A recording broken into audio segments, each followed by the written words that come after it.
ഞാൻ തിരിച്ചെത്താം രാകേഷ്. ഇപ്പോൾ വിദേശകാര്യ വിദഗ്ധൻ ഡോക്ടർ മോഹൻ വർഗീസ് കൂടി നമ്മളോടൊപ്പം ടെലിഫോൺ ലൈനിലുണ്ട്. ഡോക്ടർ മോഹൻ വർഗീസ്, ഇന്ത്യ ലക്ഷ്യമിട്ടത് 26 പേരുടെ ജീവന് മറുപടി നൽകൽ മാത്രമല്ല, ഭീകരവാദത്തിന്റെ വേരറുക്കലാണ്. ഇനിയും അവിടെ നിന്ന് ഭീകരവാദികളായ മനുഷ്യന്മാരെ സൃഷ്ടിച്ച് പുറത്തേക്ക് വിടാതിരിക്കലാണ് ഇന്ത്യ ലക്ഷ്യമിട്ടതെങ്കിൽ അതിലൊരു പ്രധാന നാഴികക്കല്ലായി ഈ അബ്ദുൾ റൌഫ് അസറിന്റെ ഉന്മൂലനത്തെ വേണമെങ്കിൽ പറഞ്ഞൂടെ? എത്ര കൊലപാതകങ്ങൾ, എത്ര ഭീകരവാദ പ്രവർത്തനങ്ങൾ നടത്തിയിട്ടുള്ള ആളാണ്. അതിൽ കാണ്ഡഹാർ വിമാന റാഞ്ചൽ ഉൾപ്പെടുന്നു, പാർലമെന്റ് അറ്റാക്ക് ഉൾപ്പെടുന്നു, മാധ്യമപ്രവർത്തകനായിരുന്ന ഡാനിയൽ പേളിന്റെ കൊലപാതകം ഉൾപ്പെടുന്നു. അങ്ങനെയെങ്കിൽ ഇതൊരു വലിയ നേട്ടം തന്നെയല്ലേ?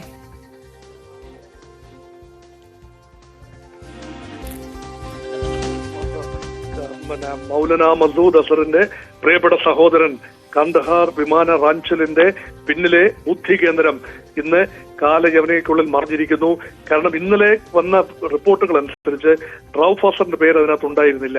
കഴിഞ്ഞ ദിവസം വന്നത് മസൂദ് അസറിന്റെ ഭാര്യ സഹോദരനും അതുപോലെ മറ്റ് അനന്തരവനും ഒക്കെ തന്നെയാണ് കഴിഞ്ഞ ദിവസം മരിച്ചതായി വിവരം കിട്ടിയത്.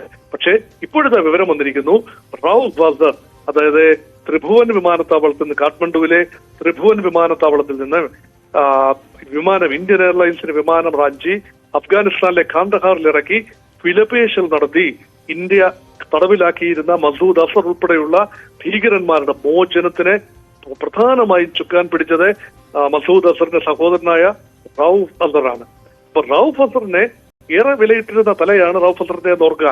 ഈ ഭീകരതാവളത്തിൽ ജയ്ഷെ മുഹമ്മദിന്റെ ഭീകരതാവളത്തിൽ ഒളിച്ചിരുന്ന റൌഫ് അസറിന്റെ ജീവൻ നഷ്ടപ്പെടുന്നു എന്ന് പറയുമ്പോൾ ആനന്ദലത്തിക്കിനി എന്ത് വേണം? അപ്പൊ ഇന്ത്യ തേടിക്കൊണ്ടിരുന്ന ഭീകരന്മാരെ ഒന്നൊന്നായി അവരുടെ മടകളിൽ ചെന്ന് വധിക്കാൻ കഴിയുക എന്ന് പറയുന്നത് നിർണായകമായ തീരുമാനമാണ്. കാരണം ഇന്ത്യയുടെ ഓപ്പറേഷൻ സിന്ധൂർ വൃഥാവിലായില്ല എന്നതിന്റെ വ്യക്തമായ സൂചനയാണ് ഇവിടെ കാണുന്നത്.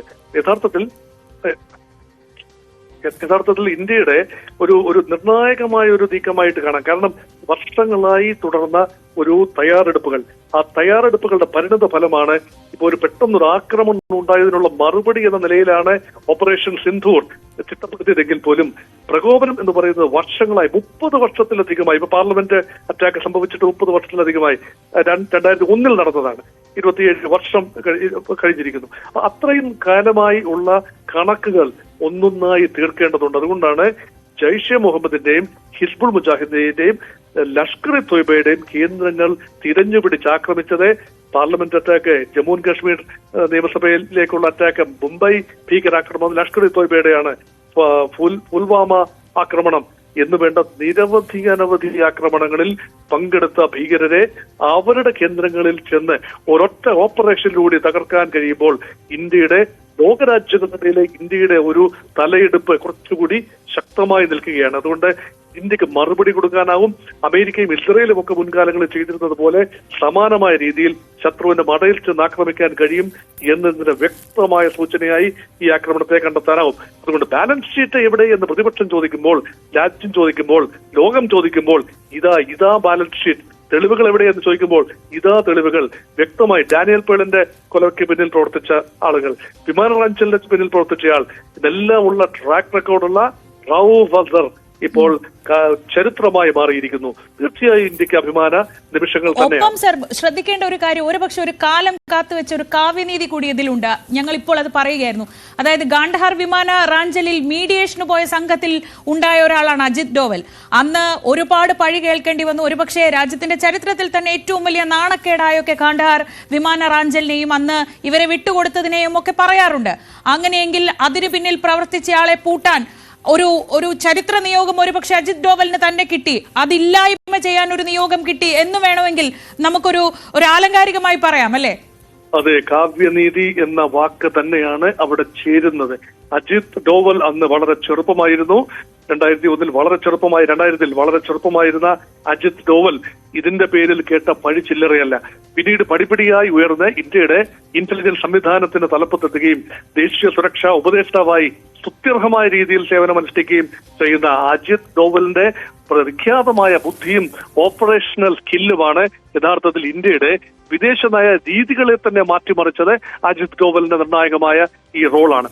അതുകൊണ്ടാണ് ഈ പോരാട്ടത്തിൽ അജിത് ഡോവൽ തീർച്ചയായും ചെലുത്തിയ സ്വാധീനം വളരെ വലുതാണ്. ഇതൊക്കെ ഒരു നയപരമായി രാഷ്ട്രീയ നേതൃത്വമാണ് ആത്യന്തികമായി തീരുമാനമെടുക്കേണ്ടത് എങ്കിൽ പോലും രാഷ്ട്രീയ നേതൃത്വത്തിന് വേണ്ട താത്വികമായ ഉപദേശങ്ങൾ, അതുപോലെ ലോജിസ്റ്റിക്കൽ സപ്പോർട്ട് എല്ലാം തന്നെ കൊടുക്കേണ്ടത് നല്ല വിശാലമായ ഒരു ഭൂമികയിൽ നിന്നുകൊണ്ട് ഇന്ത്യക്ക് കാര്യങ്ങളെ കാണാനുള്ള ഒരു കാഴ്ചപ്പാട് പ്രൊവൈഡ് ചെയ്തത് ഒരുപക്ഷെ അജിത് ഡോവലാണ്. അദ്ദേഹം വന്നപ്പോഴത്തേക്ക് രീതികൾ മാറി. ശത്രുവിന്റെ മറയിൽ ചെന്നാക്രമിക്കാം, കൗണ്ടർ അറ്റാക്ക് മാത്രമല്ല സർജിക്കൽ സ്ട്രൈക്കുകൾ പോലും ഇന്ത്യ മടിച്ചു നിന്നൊരു കാലത്ത് അജിത് ഡോവലിന്റെ വരവാണ് ആ രീതിശാസ്ത്രത്തെ തന്നെ മാറ്റിമറിച്ചത്. അതുകൊണ്ട് തന്നെ തന്റെ പ്രധാനപ്പെട്ട പ്രതിയോഗികളിൽ ഒരാളായ റാവു ബർദർ ഇപ്പോൾ കൊല്ലപ്പെട്ടിരിക്കുന്നു എന്ന കൺഫർമേഷൻ വരികയാണ്. തീർച്ചയായും കാവ്യനീതി തന്നെയാണ് തന്റെ കരിയറിനേറ്റ കളങ്കം, അല്ലെങ്കിൽ താൻ മനഃപൂർവ്വമായി ചെയ്തതല്ല. കാരണം അന്ന് ഈ തീവ്രവാദികളെ വിട്ടുകൊടുക്കേണ്ട ഒരു ഗതികേടിലായി. കാരണം നമ്മുടെ പൗരന്മാരുടെ ജീവനൊരു വിലയുണ്ട്. ഇന്ത്യൻ പൗരന്മാരുടെ ജീവൻ വെച്ച് ഭീകരന്മാർ പന്താടുമ്പോൾ അത് ചെറിയ വിട്ടുവീഴ്ചകൾ ചെയ്യേണ്ടി വരുന്നു.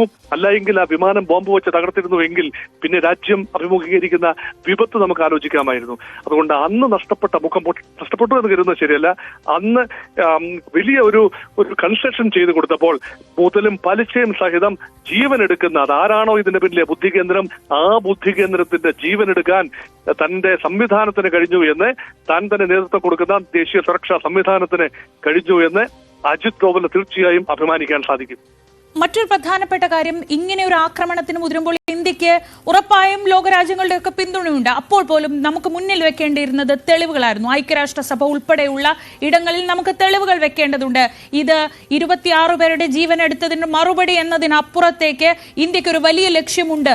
ആ ലക്ഷ്യം മുന്നോട്ട് വെക്കുന്നതിൽ, ലോകത്തിന് മുന്നിൽ വെക്കുന്നതിൽ ഈ അബ്ദുൾ റൌഫിന്റെ ജീവൻ അല്ലെങ്കിൽ അയാളെ ന്യൂട്രലൈസ് ചെയ്യാൻ കഴിഞ്ഞു എന്നത് എത്രമാത്രം നമുക്കൊരു നേട്ടമാവും? തീർച്ചയായും റൌഫ് അൽസർ എന്നയാൾ ലോകത്തിന് പരിചിതനായ ഒരു ഭീകരനാണ്. കാരണം ഇതിപ്പോ ഒരു അദൃശ്യമായ ഒരു ശക്തിയല്ല, ലോകത്തിന് മുമ്പായി നെഞ്ചുവിരിച്ച് നടന്നുപോയ ഒരാളാണ്. ലോകത്തെ വെല്ലുവിളിച്ചുകൊണ്ട്, ഔദ്യോഗിക നോംസിനെ വെല്ലുവിളിച്ചുകൊണ്ട് നടന്നുപോയ ഒരാളാണ്.